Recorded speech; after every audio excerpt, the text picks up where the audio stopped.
వచ్చినటువంటి ఆత్మీయ electronic print media photographers cameraman సోదరులకు అందరికీ కూడా పేరు పేరున హృదయపూర్వక నమస్కారాలు.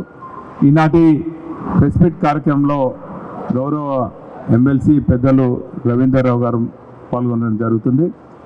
మాజీ తెలంగాణ తొలి ఉప ముఖ్యమంత్రి పెద్దలు మాజీ శాసనసభ్యులు రాజన్న గారు, ఆత్మీయ సోదరులు మాజీ శాసనసభ్యులు నరేందర్ గారు, టీజే రాష్ట్ర అధ్యక్షులు సోదరులు యాదవ్ రెడ్డి గారు, రైతు కోఆర్డినేటర్ జిల్లా మాజీ సోదరుమణి లలితయ్య గారు, మా మైనార్టీ నాయకులు నయీం గారు, పులి రజనీకాంత్ గారు, సారంగపాణి గారు, రజనీ గారు, అదేవిధంగా యాదగిరి గారు మాజీ కార్పొరేటర్, మైబాద్ జిల్లా నాయకులు భరత్ కుమార్ రెడ్డి గారు, మా వెంకన్న గారు, మిగతా ఆత్మీయ మిత్రులతో పాటు మా కార్మిక legal cell advisor Nayan Ravi గారు, జిల్లా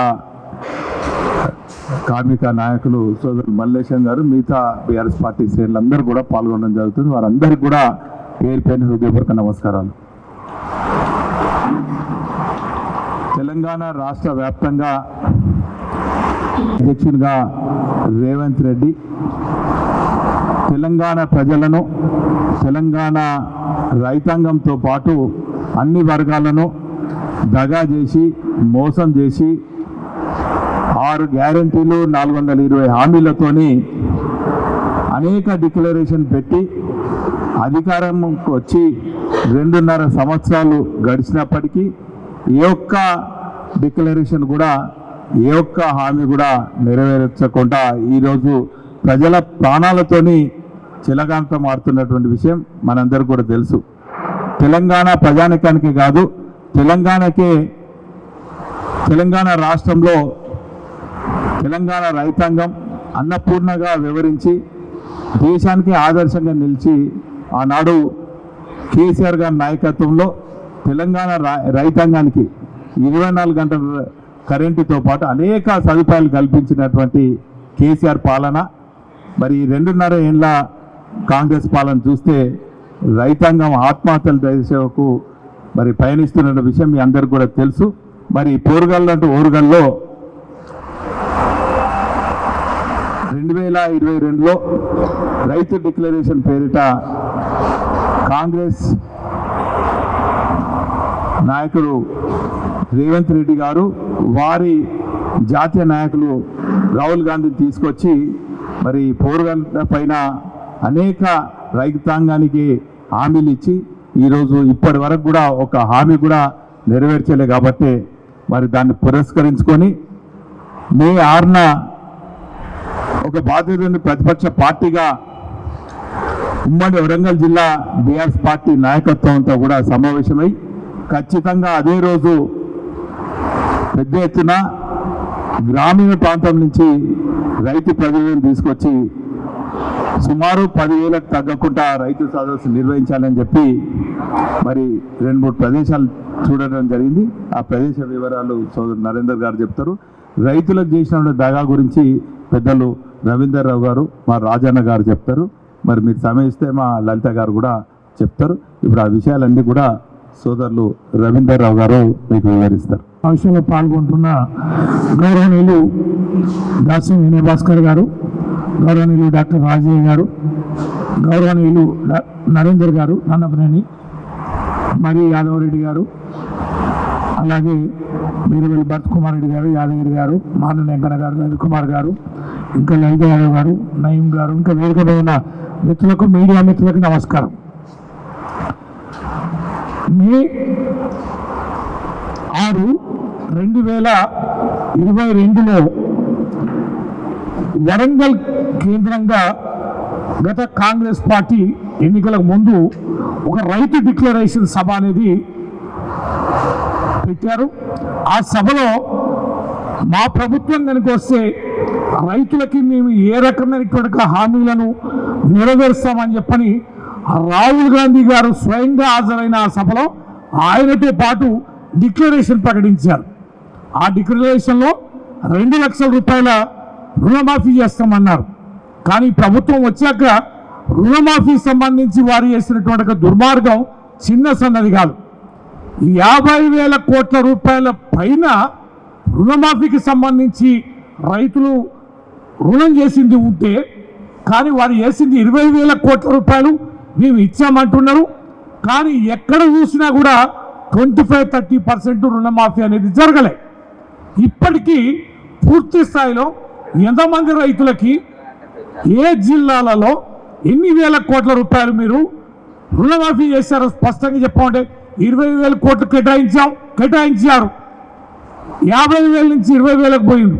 కానీ 20,000 కూడా ఎంతమంది రైతులకి ఏ జిల్లాలో ఎంత రుణమాఫీ చేసారో చెప్పమంటే ఎక్కడ కూడా కనిపించదు.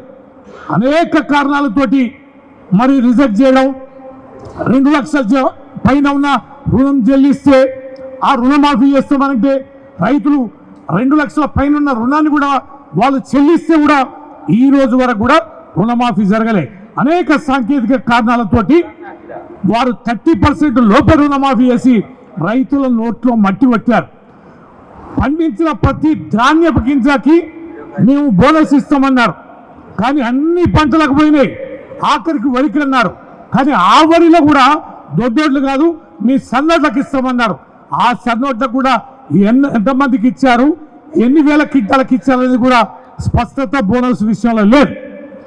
బోనస్ విషయంలో ఈ రకమైన దగా. తర్వాత ఏమన్నారు, మేము రైతు భరోసా పేరిట 10,000 కాదు కేసీఆర్ ఇస్తే మేము 15,000 ఇస్తామన్నారు. మేము రైతులకి మొదలు అందిస్తామన్నారు. కానీ చూసాం ఇప్పటికి 2 దఫాలుగా కొట్టారు.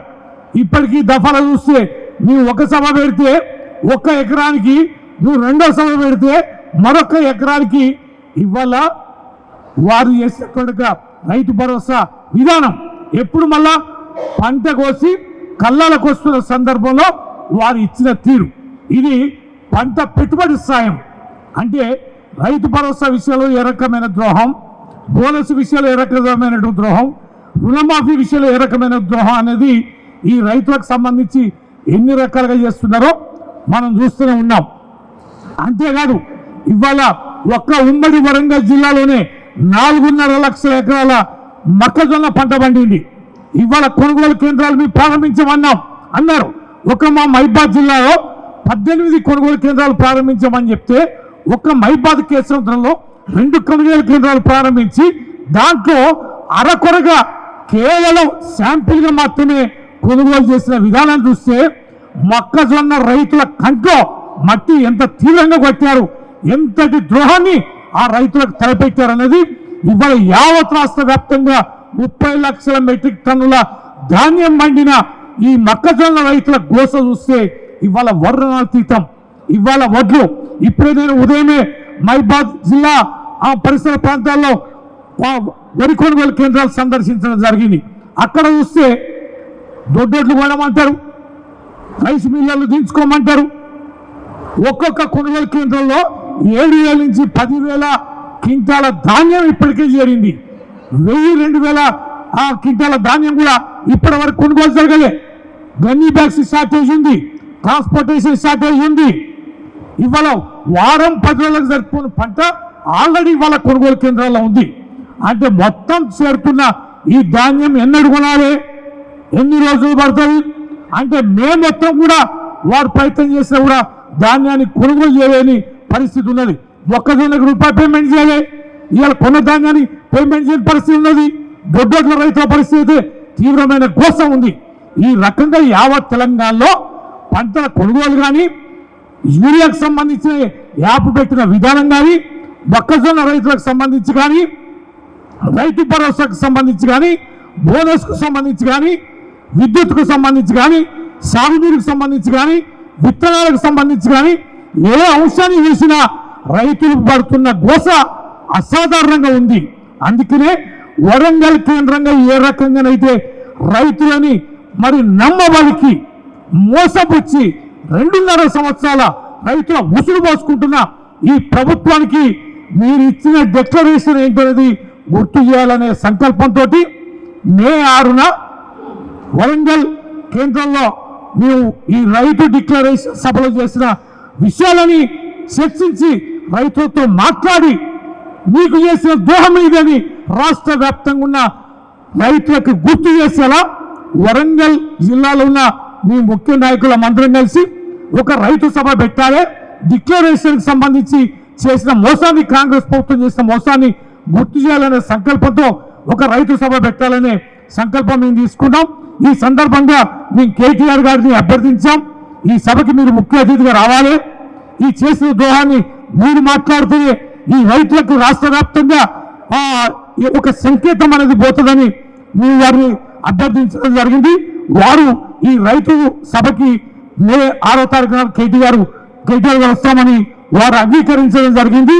ఇది కేవలం ఒక శాంపిల్ లాగా మరో సంవత్సరం భారీ ఎత్తున కేసీఆర్ గారి రప్పించుకొని ఇదే వరంగల్ కేంద్రంలో ఇదే ఆస్కాలేలో వచ్చే సంవత్సరం 1,00,000 మంది రైతులతోటి కథం దొక్కుతాం. ఇవాళ ప్రజల్లో రైతుల్లో ఉన్న ఆవేదనకి ఇవాళ మేము అండగా ఉంటాము. వాడు చేసిన ద్రోహం ఏంటి అని రైతులకి మేము మా మద్దతు ఉంటుందనే ఒక సంకేతం ఇస్తూ చేసిన ద్రోహాన్ని కూడా గుర్తు చేయాలనే సంకల్పంతో ఈ సభ పెడుతున్నాం. ఉమ్మడి వరంగల్ జిల్లాలో ఉన్నటువంటి 12 నియోజకవర్గాల నుంచి సుమారుగా 10,000 మంది రైతులతోటి ఈ సభా కార్యక్రమం అనేది కొనసాగుతుంది. ఆ సభ ఎక్కడ ఏందనేది గౌరవనీయులు నందపల్లి నరేంద్ర గారు చెప్తారు. 6వ తారీఖు రోజు జరగబోయే రైతు సదస్సు కార్యక్రమం విషయంలో ఏర్పాటు చేసినటువంటి పత్రికా సమావేశానికి ఇచ్చేసినటువంటి పెద్దలు, శాసన మండలి సభ్యులు చక్కలపల్లి రవీంద్రరావు గారికి, మాజీ చీఫ్ విప్, మాజీ శాసనసభ్యులు పెద్దలు దాసరి వినయభాస్కర్ గారికి, తెలంగాణ రాష్ట్ర తొలి ఉప ముఖ్యమంత్రి మాజీ శాసనసభ్యులు పెద్దలు తాటికొండ రాజన్న గారికి, మాజీ కుడా చైర్మన్ పెద్దలు యాదవరెడ్డి గారికి, అదేవిధంగా సోదరి మాజీ రైతు సంఘం జిల్లా అధ్యక్షురాలు సోదరి లలితా యాదవ్ గారికి, అదేవిధంగా వేదిక మీద ఉన్నటువంటి మా వెంకన్న గారికి, యాదగిరి గారికి, ఇతర మిత్రులందరికీ కూడా మా భరతన్న గారికి పేరు పేరున నా హృదయపూర్వక నమస్కారాలు. ముఖ్యంగా రైతు డిక్లరేషన్ ఒకటే కాదు, 6 హామీలు, 6 డిక్లరేషన్లు, 420 హామీల మీద బీఆర్ఎస్ పార్టీ కథం తొక్కాలని రాష్ట్ర పార్టీ పిలుపు కూడా ఇవ్వడం జరిగింది. దాంట్లో భాగంగానే వరంగల్ జిల్లాలో జరిగినటువంటి రైతు డిక్లరేషన్ అంటే జాతీయ పార్టీ అధ్యక్షుడు కాంగ్రెస్ ఖార్గే గారు, రాహుల్ గాంధీ గారు, ఆనాటి ఉన్నటువంటి టీపీసీసీ అధ్యక్షుడు రేవంత్ రెడ్డి, నేటి ముఖ్యమంత్రి రేవంత్ రెడ్డి, ఉత్తమ్ కుమార్ రెడ్డి, మా జిల్లాకు ఉన్నటువంటి మంత్రిగా ఉన్నటువంటి సీతక్క, అదేవిధంగా పక్క జిల్లాలో ఉన్నటువంటి పొన్నం ప్రభాకర్, వీళ్ళందరూ కూడా ఆ రోజు రైతు డిక్లరేషన్ విషయంలో వేదిక మీద ఉండి రైతులకు లేనిపోని హామీలను ఇచ్చి వాళ్ళ ఆశల పల్లకిల వాళ్ళను ఊరేగించే విధంగా అన్నీ కూడా వచ్చే నీళ్ళు అయిపోయని చెప్పి ఆశలు పెట్టి ఓట్లు వేయించుకొని వాళ్ళ నోట్లో మన్ను కొట్టి ఇక్కడ కూడా గిట్టుబాటు రేట్లు లేకుండా, ఇక్కడ కూడా రైతులకు ఇచ్చిన హామీలను నెరవేర్చకుండా ఏదైతే కాలయాపన వచ్చే నెల అన్నటువంటి వాళ్ళు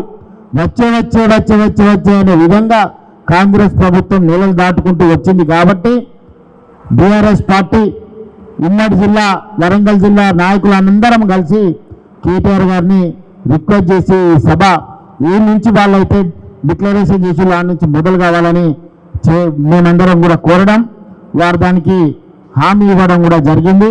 కాబట్టి గ్రీన్వుడ్ స్కూల్ అంటర్ రోడ్ పక్కన ఉన్నటువంటి ఖాళీ స్థలంలో, ప్రైవేట్ స్థలంలో, దాంట్లో మే 6వ తారీఖు రోజు ఉదయం 9 గంటలకు సమావేశము సదస్సును కొనసాగించడం జరుగుతున్నది. దానికి ముఖ్య అతిథిగా కేటీఆర్ గారు రాబోతున్నారు. ఈ క్రమంలో 2026 సదస్సు జరుగుతుంది. 2027లో కూడా ఇంతకంటే గొప్ప సదస్సు జరుగుతుంది రైతు డిక్లరేషన్ విషయంలో. 2028లో 1,00,000 మంది రైతులతోటి వీళ్ళు ఇచ్చినటువంటి అనైతికమైనటువంటి హామీలను నెరవేర్చారు. కాబట్టి ఖచ్చితంగా భారీ ఎత్తున కూడా సభ ఉంటుందని కూడా ఈ సందర్భంగా చెప్పడం జరుగుతుంది. అదేవిధంగా ఇంకా గొప్పగా చెప్పాలంటే ఈ జిల్లాలో ఉన్నటువంటి మంత్రి సీతక్క, మీరు ఆ రోజు డిక్లరేషన్లో ఉన్నారు, మీరు మరి ఆ రోజు ఇప్పుడు రైతులకు మాత్రం కూడా చేయలేదు. ఈ జిల్లా తరఫున మీరు ఖచ్చితంగా దానికి బాధ్యత వహించాలి, దీనికి సమాధానం చెప్పాలి. రైతుల పట్ల మీ అనుచితమైనటువంటి ఆలోచనలను విరమించుకొని రైతులకు న్యాయం చేయాలి. మీరు రీళ్ళకే కాదు రియల్ లైఫ్లోకి రండి అని కూడా ఈ సందర్భంగా తెలియజేయడం జరుగుతుంది. అతిరత మహారథులకి, press, electronic media, print media సోదరులకి నా యొక్క నమస్కారాలు తెలియజేసుకుంటూ, తెలంగాణ ఉద్యమ రథసారథి తొలి ముఖ్యమంత్రి కేసీఆర్ గారి ఆదేశం మేరకు కేటీ రామారావు గారి మార్గదర్శకంలో 25 సంవత్సరాల రైతోత్సవ ముగింపు కార్యక్రమం ముగించుకొని 26వ ఆవిర్భావ బీఆర్ఎస్ పార్టీ దినోత్సవం రోజు కేసీఆర్ గారు ఇచ్చిన పిలుపు తెలంగాణ పునర్నిర్మాణ యజ్ఞం మరో ఉద్యమంలా కొనసాగించాలి. ఇప్పటి వరకు చేసిన పోరాటం ఒక ఎత్తు, ఇప్పటి నుండి పోరాట పటిమను మార్చి ప్రజల్లోకి వెళ్ళాలి అని ఒక పిలుపునిచ్చినప్పుడు దానికి అనుగుణంగా పిసిసి ఆధ్వర్యంలో మరి ప్రతిపక్షంగా ఆనాడు మొట్టమొదటి రైతు డిక్లరేషన్ వరంగల్ నుండి చేయడం జరిగింది. ఈరోజు అందరికంటే ఎక్కువ అరిగోసపడుతున్నది తెలంగాణ రైతాంగం. ఈరోజు వరకు మరి ఇప్పుడున్న ప్రభుత్వం దగ్గర ఉన్న లెక్కల ప్రకారం లేదా మాకందిన లెక్కల ప్రకారం ఈరోజు 3 రైతులు చనిపోయారు. మొత్తం కలిస్తే 813 మంది రైతులు ఇప్పటి వరకే వివిధ కారణాల వల్ల రైతులు ఆత్మహత్యలు చేసుకున్నారు. అందుకనే రైతు డిక్లరేషన్ పేరుతోటి రైతాంగాన్ని నయవంచన చేసి ఇచ్చిన హామీలు ఒక్కటి కూడా నెరవేర్చకుండా రైతు రుణమాఫీ రైతులను వెక్కిరించింది. రైతు భరోసా బొక్కబోర్ల పడ్డది. 5 సార్లు భరోసా ఇవ్వాల్సింది 2 సార్లు ఇచ్చిండ్రు. 3వసారి ఎకరం లోపని ఎకరం అని చెప్పేసి మరి ఒక్కొక్క ఎకరానికి ఒక్కొక్క బహిరంగ సభ మీటింగ్ పెట్టి రాజకీయ లబ్ధి కోసం రేవంత్ రెడ్డి ఆడుతున్న నాటకం ప్రజలకు అర్థమైంది. అంతేకాకుండా రైతు భరోసా కౌలు రైతులకు కూడా సమానంగా ఎకరాకు 15,000 ఇస్తానన్నారు. ఏ భూమి లేని నిరుపేద రైతులకు 12,000 ఇస్తానన్నారు. వారికి రైతు బీమా కూడా కల్పిస్తారని చెప్పడం జరిగింది. రైతు బీమా ఎక్కడ లేదు. అన్నిటికంటే ముఖ్యమైనది రైతు 6 కాలం కష్టపడి పంట పండించిన తర్వాత పంట అమ్ముకోవడం, గిట్టుబాటు ధర రావడం. వారు ఇచ్చిన హామీ ప్రభుత్వమే పూర్తిగా రైతు పండించిన ధాన్యాన్ని కొంటా అని చెప్పడం జరిగింది. దాదాపు ఇప్పటికీ మొక్కజొన్నలో కళ్ళాలకు వచ్చి 1 నెల రోజులు అవుతా ఉంది. తర్వాత వరి ధాన్యము కళ్ళాలకు వచ్చి ఇప్పటికి 3 వారాలు అవుతున్నది. అరాకొర 1-2 లారీలు తప్ప ఇప్పటి వరకు లేవు. బీఆర్ఎస్ అధికారంలో ఉన్నప్పుడు 8,600 కొనుగోలు కేంద్రాలు పెడితే ఇప్పుడు తూతూ మంత్రంగా 6,000 కొనుగోలు కేంద్రాలే ఉన్న పరిస్థితి. గన్నీ బ్యాగ్స్ ఇప్పుడు 2 కోట్ల అవసరం ఉంటే ఇప్పటి వరకు 6 లక్షలు మాత్రమే ప్రొక్యూర్ చేసినట్టు చెప్తా ఉన్నారు. అదేవిధంగా గన్నీ మరి ఎవరైతే టెండర్ తీసుకున్నారో వాళ్ళు 23 రూపాయల 23 పైసలకు టెండర్ వేసి వాళ్ళు 2 కోట్లు అంటే వాళ్ళు కూడా ఇప్పటి వరకు 6 లక్షల గన్ని బ్యాగ్స్ ఇచ్చి ఇప్పుడు 33 రూపాయలు అయితేనే గన్ని బ్యాగ్స్ ఇస్తామని ఆ గన్ని బ్యాగ్స్ ఇవ్వడం లేదు. రైతులు స్వయంగా 25 రూపాయలు పెట్టి గన్ని బ్యాగులు కొనుక్కొని ధాన్యం నింపితే కూడా వాహనాలు కరువైపోయినాయి. మిల్లర్లు అక్కడ వాళ్ళ సొంత వాహనాలలో తీసుకుపోయి మిల్లు దగ్గర బయట ఉన్నా కూడా మరి అటు ప్రభుత్వ అధికారులు అదేవిధంగా మిల్లు యజమానులు కుమ్ముక్కైపోయి అడ్డికి పావు చేరుకునే పరిస్థితి కనబడతా ఉన్నది. 24 గంటలు మద్దతు 2,400 రూపాయలు మొక్కజొన్నకు మద్దతు ధర ఉంటే 17,000-18,000, 23,90 మరి వడ్లకు ఉంటే అది 1,800 తీసుకునే పరిస్థితి దాపురించింది. ఈరోజు క్షేత్రస్థాయికి పోయి పరిశీలించండి అని మా కేటీఆర్ గారు చెప్తే నిన్నటి నుండి అనేక కొనుగోలు కేంద్రాలకు వెళితే అక్కడ ఎలాంటి మౌలిక సదుపాయాలు లేవు. రైతులకు నీళ్ళు ఇవ్వడం లేదు, ఓ టెంట్ లేదు, ఓ నీడ లేదు. తర్వాత ఇప్పటివరకు కొనుగోలు ఏమంటారు మిషనరీ రాలే, అది వేయింగ్ మిషన్స్ రాలేదు. ఇట్లా చెప్పుకొని పోతే అనేక రకాల మౌలిక సదుపాయాలు లేకుండా రైతులు అరుగోసపడే పరిస్థితి అక్కడ కనబడతా ఉన్నది. ఈరోజు వీటన్నిటిని దృష్టిలో పెట్టుకొని రైతును రాజు చేయాలని కేసీఆర్ గారు ఏ రకమైతే రైతుకు సంబంధించిన అన్ని కష్టాలు తీర్చి పెట్టుబడి ఇచ్చి 24 గంటల ఉచిత కరెంట్ ఇచ్చి అదేవిధంగా కొనుగోలు కేంద్రాలు ఏర్పాటు చేసి కరోనా సమయంలో కూడా రైతులకు కష్టం కాకుండా కొనడమే కాకుండా ఒడ్లు కొనుగోలు చేయడమే కాకుండా మరి టెన్షన్గా రైతు బంధు పథకాన్ని మరి కరోనా సమయంలో ఇచ్చిన చరిత్ర కేసీఆర్ గారిది అయితే ఈరోజు రైతు ఉసురు పోసుకోవడానికి ఇవాళ రేవంత్ రెడ్డి ప్రభుత్వము కక్షగట్టి రైతుల పాలిట రాక్షసుడు లెక్క రేవంత్ రెడ్డి ఒక రాక్షసానాన్ని పొందడం జరుగుతూ ఉంది. ఎక్కడ కూడా ఆనాడు కేసీఆర్ గారి ఆదేశంతో ఎమ్మెల్యేల పర్యవేక్షణలో కొనుగోలు కేంద్రాలు నడిస్తే ఈరోజు కనీసము అధికార పార్టీకి సంబంధించిన ఒక సర్పంచ్ కానీ వార్డు మెంబర్ కానీ ఎవ్వరు కూడా అక్కడికి పోకుండా మరి ఎడారిలాగా నిజమే ఎండకి ఎండ పోషన్లు ఆడ టెంట్ లేదు ఏం లేదు ఎడారిలాగా మనుషులు లేకుండా రైతులు మరి గుక్కుమని ఉంటున్నారు. తెలంగాణేమో అడవి పందులు వస్తాయని భయపడుతున్నారు, పొద్దున్న దాకానేమో కోతుల బాధ పడలేకుండా అనేక రకాలుగా రైతులు కష్టపడుతున్నారు.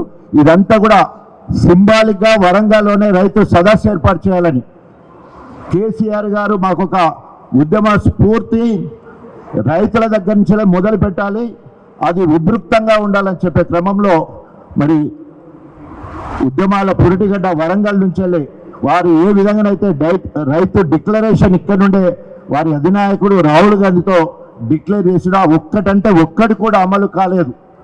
రైతు కమిషన్ అన్నారు, ఎక్కడ కూడా లేదు. అదేవిధంగా వ్యవసాయ పనులకు ఉపాధి హామీ పథకాన్ని అనుసంధానం చేస్తానన్నారు, అది చేయలేదు. ఇట్లా చెప్పుకుంటూ పోతే ఏ ఒక్కటి నెరవేర్చలేదు. కాబట్టి వీటన్నిటినీ కాంగ్రెస్ ఇచ్చిన హామీలు నెరవేరాలనే ఉద్దేశంతో రైతు డిక్లరేషన్ అంత డూప్లెక్ అయిపోయిందని చెప్పి రైతులందరికీ తెలియజేయడానికి 6వ తారీఖు మే 6వ తారీఖు నాడు మరి ఇక్కడ రైతుల సభ జరుగుతూ ఉన్నది. తప్పకుండా రైతులందరూ స్వచ్ఛందంగా రావడానికి సిద్ధపడతా ఉన్నారు. గ్రామాలు తిరుగుతున్నప్పుడు రైతులతో మాట్లాడుతున్నప్పుడు తప్పకుండా మీరు కార్యక్రమం ఏర్పాటు చేయడం మేము వస్తామని చెప్పి హామీ ఇస్తూ ఉన్నారు. తప్పకుండా ఈ కార్యక్రమాన్ని దిగ్విజయం చేసి రైతుల పక్షాన పోరాటం చేయాల్సిన బాధ్యత బీఆర్ఎస్ శ్రేణులకు బీఆర్ఎస్ నాయకులు ఉందని చెప్పేసి తెలియజేసుకుంటూ సెలవు తీసుకుంటాం. Thank you. నరేంద్రరావు గారికి, మాజీ శాసనసభ్యులు రాజన్న గారికి, నరేందర్ గారికి, వేదిక మీద ఉన్నటువంటి పెద్దలకి మరియు ఎలక్ట్రానిక్ అండ్ ప్రింట్ మీడియా అందరికి కూడా నాకు నమస్కారాలు తెలియజేస్తూ, మరి ఎన్నికల ముందు ఒక్కొక్క ప్రాంతానికి పోయి ఒక్కొక్క డిక్లరేషన్ ఇవ్వడం జరిగింది. అందులో భాగంగా మరి వరంగల్ జిల్లాలో రైతు డిక్లరేషన్ పేరిట అమలు కానటువంటి వాగ్దానాలు చేసి మరి ప్రజల ఓట్లు దండుకున్నటువంటి కాంగ్రెస్ ప్రభుత్వం మరి గత 2.5 సంవత్సరాల నుంచి కూడా ఇచ్చినట్టు హామీలన్నీ తుంగలో దొక్కి మరి రైతులను ఏ విధంగా కష్టం చేస్తూ ఉన్నదో, కష్టపెడుతున్నదో మరి రైతాంగం అందరూ కూడా మరి దాన్ని ఎండగట్టే విధానంగా ప్రతి ఒక్కరు కూడా ముందుకు రావడం జరుగుతూ ఉన్నది. మరి ఆ రోజు ఉద్యమాలు చేసి సాధించుకున్నట్టు తెలంగాణలో మరి దీన్ని ఒక బంగారు తెలంగాణలో పచ్చని తెలంగాణ చేయాలని ఎన్నికల ముందు వాగ్దానాలు ఇవ్వకున్నా కూడా మరి రైతు పక్షపాతిగా, రైతు బిడ్డగా మరి రైతులు అడగకుండానే రైతు సంక్షేమం కోసం అనేకమైనటువంటి కార్యక్రమాలు చేసినటువంటి మరి ఆ రోజు బీఆర్ఎస్ ప్రభుత్వాన్ని మరి ఈరోజు ప్రజలందరూ కూడా మరి ఏ తేడా ఉన్నదో గమనిస్తూ ఉన్నారు. రైతులందరూ కూడా మరి ఆ రోజు అడగకుండానే మరి రైతు బంధు, రైతు బీమా, మరి రైతులకు కావలసినటువంటి నీరు, 24 గంటల కరెంటు, అనేకమైనటువంటి సంక్షేమ కార్యక్రమాలు ఇవ్వడమే కాకుండా మనకు పర్యవేక్షణ చేయడానికి రాష్ట్ర వ్యాప్తంగా రైతు సమితులను ఏర్పాటు చేసి జిల్లాకు ఒక రైతు అధ్యక్షులను, మండలానికి ఒక కోఆర్డినేటర్ని, గ్రామానికి ఒక కోఆర్డినేటర్లను పెట్టి వారి పర్యవేక్షణలో మరి రైతులకు ఎలాంటి ఇబ్బందులు జరగకుండా చేసినటువంటి ఘనత మరి మన మాజీ ముఖ్యమంత్రి కేసీఆర్ గారికే చెందుతుంది, బీఆర్ఎస్ పార్టీకి చెందుతుందని ఈ సందర్భంగా తెలియజేస్తూ, మరి అంతేకాకుండా గ్రామానికి ఒక మరి ఏఓని ఏర్పాటు చేసి, మరి మండలానికి ఒక ఏఓని ఏర్పాటు చేసి మరి రైతులకు ఎక్కడ కూడా ఏ విధంగా మరి నష్టాలు జరగకుండా మరి పర్యవేక్షణ చేయడం జరిగింది. ఆ రోజు మరి రైతులందరూ కూడా ఆత్మగౌరవంగా ఉండే విధానంగా గ్రామానికి క్లస్టర్కి ఒక రైతు వేదికలను కూడా ఏర్పాటు చేయడం జరిగింది. మరి ఈరోజు అమలు కానటువంటి వాగ్దానం ఇచ్చినటువంటి కాంగ్రెస్ ప్రభుత్వం మరి ఏ విధంగా చేస్తా ఉన్నదో రైతులందరూ గమనిస్తా ఉన్నారు.